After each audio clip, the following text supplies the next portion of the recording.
Manjula YouTube ಚಾನಲ್ಗೆ ಸ್ವಾಗತ. ಇವತ್ತು ಯುಗಾದಿ ಸ್ಪೆಷಲ್ ಮಾವಿನಕಾಯಿ ಚಿತ್ರಾನ್ನ ಹೇಳ್ಕೊಡ್ತಿದ್ದೀನಿ. ತುಂಬಾ ಸಖತ್ತಾಗಿರುತ್ತೆ ಇದು ಮಾವಿನಕಾಯಿ ಸೀಸನ್ ಇದೆ. ಈಗ ಮಾಡ್ಕೊಳ್ಳಿ, ತಿನ್ಕೊಳ್ಳಿ. ಟೇಸ್ಟ್ ಹೇಗಿತ್ತು ಅಂತ ಕಮೆಂಟಲ್ಲಿ ತಿಳಿಸಿ. ಈಗ ಇದಕ್ಕೆ ಏನೇನು ಬೇಕು ಅಂತ ಸಾಮಗ್ರಿನ ಹೇಳ್ತಾ ಹೋಗ್ತೀನಿ, ನೋಡ್ಕೊಳ್ಳಿ. ಸ್ವಲ್ಪ ಅರ್ಧ ಬಟ್ಲು ಎಣ್ಣೆ ತೊಗೊಂಡಿದ್ದೀನಿ, ರಿಫೈಂಡ್ ಆಯಿಲು. ಅರ್ಧ ಬಟ್ಲು ಶೇಂಗಾ ಬೀಜ ತೊಗೊಂಡಿದ್ದೀನಿ. ಸ್ವಲ್ಪ ಚಿಟಿಕೆ ಅಷ್ಟು ಅರಿಶಿನ ತೊಗೊಂಡಿದ್ದೀನಿ. ಸಾಸಿವೆ ಜೀರಿಗೆ ಅರ್ಧ ಟೀ ಸ್ಪೂನ್ ತೊಗೊಂಡಿದ್ದೀನಿ. ಒಂದು ಸ್ವಲ್ಪ ಉದ್ದಿನಬೇಳೆ ತೊಗೊಂಡಿದ್ದೀನಿ ಒಗ್ಗರಣೆಗೆ. ಮತ್ತು ಮಾವಿನಕಾಯಿ 3 ತೊಗೊಂಡಿದ್ದೀನಿ. ಸ್ವಲ್ಪ ಹಸಿಮೆಣಸಿನಕಾಯಿ, 2 ಈರುಳ್ಳಿ, ಕರಿಬೇವು, ಕೊತ್ತಂಬರಿ ಇವಿಷ್ಟನ್ನು ಚೆನ್ನಾಗಿ ತೊಳ್ಕೊಂಡು ವಾಶ್ ಮಾಡ್ಕೊಂಡು ಇಟ್ಕೊಂಡಿದ್ದೀನಿ. ಮಾವಿನಕಾಯಿನ ವಾಟೆ ತೆಗೆದುಬಿಟ್ಟು ಸ್ವಲ್ಪ ತುಂಬು ತೆಗೆದುಬಿಟ್ಟು ತುರಿತಾ ಇದ್ದೀನಿ ಚೆನ್ನಾಗಿ. ಅದನ್ನು ನಾನೇನು ನೀರು ಮುಡಿಸ್ತಾ ಇಲ್ಲ. ಅನ್ನ ಮಾಡ್ಕೊತಾ ಇದ್ದೀನಿ ಉದ್ದುದ್ರಾಗಿ. ಅನ್ನ ಉದ್ದುದ್ರಾಗಿ ಬರಬೇಕಂದ್ರೆ ಟಿಪ್ಸ್ ಹೇಳ್ತೀನಿ ಕೇಳಿ. ಸ್ವಲ್ಪ ಒಂದು ಸ್ಪೂನಷ್ಟು ರಿಫೈಂಡ್ ಆಯಿಲ್ ಆದರೂ ತೊಗೊಳ್ಳಿ, ಅಥವಾ ನೀವು ನಿಂಬೆಹಣ್ಣಿನ ರಸ ಆದರೂ ಹಾಕಿ. ಅನ್ನ ಉದ್ದುದ್ರಾಗಿ ಬರುತ್ತೆ, ಚೆನ್ನಾಗಿ ಬರುತ್ತೆ. ನೀವು ಯಾವ ಅಕ್ಕಿ ಆದರೂ ತೊಗೊಳ್ಳಿ. ಸ್ಟೀಮ್ ಅಕ್ಕಿ ಆದರೂ ಪರವಾಗಿಲ್ಲ, ರಾ ರೈಸ್ ಆದರೂ ಪರವಾಗಿಲ್ಲ, ಅಥವಾ ಬಾಸುಮತಿ ಅಕ್ಕಿ ಆದರೂ ಪರವಾಗಿಲ್ಲ. ಚಿತ್ರಾನ್ನ ಚೆನ್ನಾಗಿ ಬರುತ್ತೆ. ಕೊತ್ತಂಬರಿ ಸಣ್ಣಕ್ಕೆ ಹೆಚ್ಕೊಂಡಿದ್ದೀನಿ, ಕರಿಬೇವನ್ನು ಬಿಡಿಸ್ಕೊಂಡಿದ್ದೀನಿ, ಈರುಳ್ಳಿ ಮೆಣಸಿನ್ಕಾಯಿ ಸಣ್ಣಕ್ಕೆ ಹೆಚ್ಕೊಂಡಿದ್ದೀನಿ, ಮಾವಿನಕಾಯಿ ಚೆನ್ನಾಗಿ ತುರ್ಕೊಂಡಿದ್ದೀನಿ ಎಳೆ ಎಳೆಯಾಗಿ. ಇದು ಸಖತ್ತಾಗಿರುತ್ತೆ, ಮಕ್ಕಳಿಗೆ ಕೂಡ ತುಂಬ ಇಷ್ಟ ಆಗುತ್ತೆ. ಬಾಕ್ಸಿಗೆ ಏನು ರೆಡಿ ಮಾಡಬೇಕು ಅಂತ ಅಮ್ಮಂದ್ರಿಗೆ ಯೋಚನೆ ಆಗಿರುತ್ತೆ ದಿನ ಬೆಳಕಾದ್ರೆ. ಇದನ್ನು ಮಾಡ್ಕೊಳ್ಳಿ, ಬಾಕ್ಸನ್ನು ಖಾಲಿ ಮಾಡ್ಕೊಂಡು ಬರ್ತಾರೆ ಮಕ್ಕಳು. ತುಂಬ ಇಷ್ಟಪಟ್ಟು ಕೇಳ್ತಾರೆ ಮತ್ತೆ ಇದೆಯಾ ಅಂತ. ನೋಡ್ಕೊಳ್ಳಿ ಯಾವ ರೀತಿ ಮಾಡೋದು. ಒಂದು ಬಾಣಲೆ ಇಟ್ಟಿದ್ದೀನಿ, ಅದಕ್ಕೆ ಆದ ತಕ್ಷಣ ಸ್ವಲ್ಪ ಎಣ್ಣೆ ಹಾಕ್ತಾಯಿದ್ದೀನಿ. ಅದು ಸ್ವಲ್ಪ ಎಣ್ಣೆ ಬಿಸಿ ಆಗ್ತಿದ್ದಾಗೆ ನಾನು ಮೊದಲಿಗೆ ಉದ್ದಿನಬೇಳೆ ಹಾಕ್ತೀನಿ. ಅದು ಸ್ವಲ್ಪ ಕೆಂಪಾಗಬೇಕು ಉದ್ದಿನಬೇಳೆ. ಉದ್ದಿನಬೇಳೆ ಕೆಂಪಾಗ್ತಾ ಇದ್ದಾಗೆ ಆಮೇಲೆ ಶೇಂಗಾ ಬೀಜ ಹಾಕ್ತೀನಿ. ಅದು ಕೂಡ ರೋಸ್ಟಾಗಿ ಚೆನ್ನಾಗಿ ಬಾಯ್ಲ್ ಆಗಬೇಕು. ಅದು ಸ್ವಲ್ಪ ರೋಸ್ಟಾಗಿದ್ದರೆ ಟೇಸ್ಟ್ ಚೆನ್ನಾಗಿ ಬರುತ್ತೆ ಅಂತ ಅಷ್ಟೇ. ನಾನು ಮೊದಲಿಗೆ ಸಾಸಿವೆ ಜೀರಿಗೆ ಹಾಕ್ತಾಯಿಲ್ಲ, ಆಮೇಲೆ ಹಾಕ್ತಾಯಿದ್ದೀನಿ. ಕರಿಬೇವು ಕೂಡ ಆಮೇಲೆ ಹಾಕ್ತೀನಿ, ಯಾಕಂದರೆ ಅದು ಗ್ರೀನ್ ಕಲರು ಚಿತ್ರಾನ್ನದಲ್ಲಿ ಕಾಣ್ತಾ ಇರಬೇಕು ಅಂತ. ಶೇಂಗಾ ಬೀಜ ಈಗ ಹಾಕ್ತಾಯಿದ್ದೀನಿ, ಉರಿತಾ ಇದ್ದೀನಿ ಚೆನ್ನಾಗಿ, ಬಾಯ್ಲ್ ಮಾಡ್ತಾಯಿದ್ದೀನಿ. ಅದು ಸ್ವಲ್ಪ ಕೆಂಪು ಆಗ್ತಾ ಇದ್ದಾಗೆ ನಾನು ಈಗ ಸಾಸಿವೆ ಜೀರಿಗೆ ಹಾಕ್ತೀನಿ. ಅದು ಸ್ವಲ್ಪ ಚಟಪಟ ಅಂತ ಸಿಡಿಬೇಕು. ಅವು ಕೂಡ ಚೆನ್ನಾಗಿ ಬಾಯ್ಲ್ ಆದ ತಕ್ಷಣ ನಾನು ಫಸ್ಟು ಹಸಿಮೆಣ್ಸಿನ್ಕಾಯಿ ಹಾಕ್ತಾಯಿದ್ದೀನಿ. ಯಾಕಂದರೆ ಕರಿಬೇವು ಎಣ್ಣೆಯಲ್ಲೇ ಸ್ಟಾರ್ಟಿಂಗ್ ಹಾಕ್ಬಿಟ್ರೆ ಅದು ಕಾದಿರುತ್ತಲ್ವ, ಅದು ಕಪ್ಪಾಗಿಬಿಡುತ್ತೆ. ಗ್ರೀನ್ ಕಲರಾಗಿ ಹಂಗೆ ಇರಬೇಕು, ಟೇಸ್ಟ್ ಬದಲಾಗಬಾರ್ದು ಅಂದರೆ ಹಸಿಮೆಣ್ಸಿನ್ಕಾಯಿ ಹಾಕಿದ್ಮೇಲೆ ಕರಿಬೇವು ಹಾಕಿ. ಅದು ಹಾಗೇ ಇರುತ್ತೆ, ಕರಿಬೇವು ಹಸಿರೇ ಇರುತ್ತೆ, ಚೆನ್ನಾಗಿರುತ್ತೆ. ಈಗ ನಾನು ಹಸಿಮೆಣ್ಸಿನ್ಕಾಯಿ ಹಾಕ್ತಾಯಿದ್ದೀನಿ, ನೋಡ್ಕೊಳ್ಳಿ. ಈ ಹಸಿಮೆಣ್ಸಿನ್ಕಾಯಿನ ಬಾಯ್ಲ್ ಆಗ್ತಿದ್ದಾಗೆ ನಾನು ಆಮೇಲೆ ಕರಿಬೇವು ಹಾಕ್ತಾಯಿದ್ದೀನಿ. ಅದು ಕೂಡ ಚೆನ್ನಾಗಿ ಎಣ್ಣೆಯಲ್ಲೇ ಫ್ರೈ ಆಗಬೇಕು. ಫ್ರೈ ಆದಮೇಲೆ ಚೆನ್ನಾಗಿ ಅದು ರೋಸ್ಟ್ ಬರುತ್ತೆ. ಶೇಂಗಾ ಬೀಜ, ಕಡಲೆಬೇಳೆ, ಅದು ಘಮ ಘಮ ಅಂತ ಇರುತ್ತೆ, ಮನೆಯೆಲ್ಲ ಸುವಾಸನೆ ಚೆನ್ನಾಗಿ ಬರ್ತಾ ಇರುತ್ತೆ.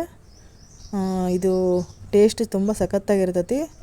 ಮಕ್ಕಳಿಗೆ, ದೊಡ್ಡವ್ರಿಗೆ ಯಾರು ಬೇಕಾದ್ರೂ ತಿನ್ಬೋದು. ಇದು ಯುಗಾದಿ ಸ್ಪೆಷಲ್ ಅಂತಲೇ ಹೇಳ್ಬೋದು, ಅಥವಾ ನಮ್ಮ ಮಾರ್ಚ್ ತಿಂಗಳಲ್ಲಿ ಮಾವಿನಕಾಯಿ ಸೀಸನ್ ಅಂತ ಹೇಳಿದ್ರೆ ತಪ್ಪಾಗಲಾರ್ದು. ಈ ಮಾವಿನಕಾಯಿ ಚಿತ್ರಾನ್ನ ಯಾವಾಗಲೂ ಮಾಡ್ತಾನೆ ಇರಬೇಕು ಅನಿಸುತ್ತೆ, ಅಷ್ಟು ಟೇಸ್ಟಿಯಾಗಿ ಬರುತ್ತೆ. ಈಗ ನಾನು ಈರುಳ್ಳಿ ಹಾಕ್ತಾಯಿದ್ದೀನಿ. ಅದು ಕೂಡ ಚೆನ್ನಾಗಿ ಕೆಂಪಗೆ ಬಾಯ್ಲ್ ಆಗಬೇಕು. ಇದ್ರ ಜೊತೆಗೆ ನಾನು ಸ್ವಲ್ಪ ಸಣ್ಣ ಉಪ್ಪು ಮತ್ತು ಅರಿಶಿನ ಪುಡಿನ ಸೇರಿಸ್ಕೊತಾ ಇದ್ದೀನಿ ಅಷ್ಟೇ. ಇದಕ್ಕೇನು ನಾನು ನೀರೇ ಮುಡಿಸ್ತಾ ಇಲ್ಲ.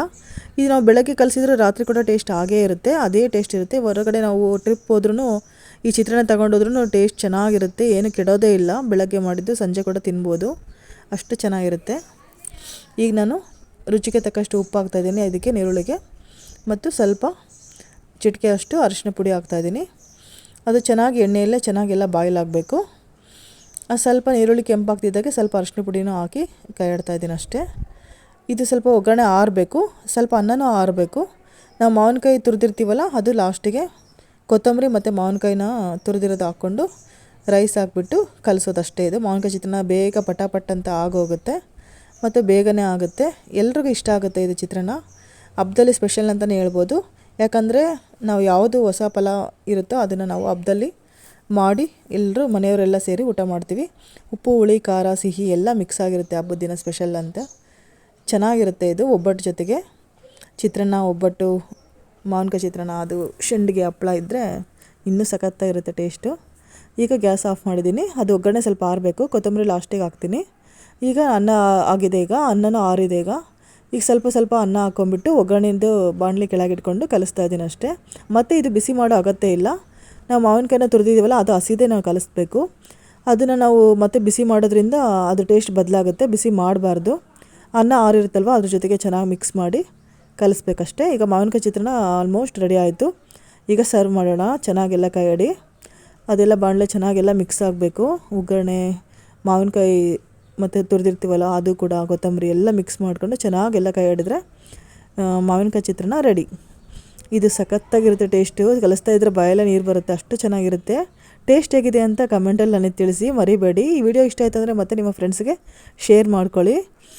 ನಾನು ಇದೇ ಥರ ರೈಸಲ್ಲಿ 50ಕ್ಕೂ ಹೆಚ್ಚು ಐಟಮ್ಸ್ಗಳನ್ನು ಮಾಡ್ತೀನಿ. ನನ್ನ ಚಾನಲ್ ಸಬ್ಸ್ಕ್ರೈಬ್ ಆದರೆ ಖಂಡಿತ ನಿಮಗೆ ಮಿಸ್ ಮಾಡಲ್ಲ. ದಿನ ಒಂದೇನಾದರೂ ರೈಸಲ್ಲಿ ಐಟಮ್ಸ್ ಇದ್ದೇ ಇರುತ್ತೆ. ಈ ವಿಡಿಯೋ ಇಷ್ಟ ಆಯ್ತು ಅಂದರೆ ನಿಮ್ಮ ಫ್ರೆಂಡ್ಸ್ಗೂ ಶೇರ್ ಮಾಡಿ. ಈ ವಿಡಿಯೋ ನೋಡಿರ್ತಕ್ಕಂಥ ಎಲ್ಲ ನನ್ನ ಫ್ರೆಂಡ್ಸ್ಗೂ ಧನ್ಯವಾದಗಳು ಹೇಳ್ತಾ ಈ ವಿಡಿಯೋ ಮುಗಿಸ್ತೀನಿ.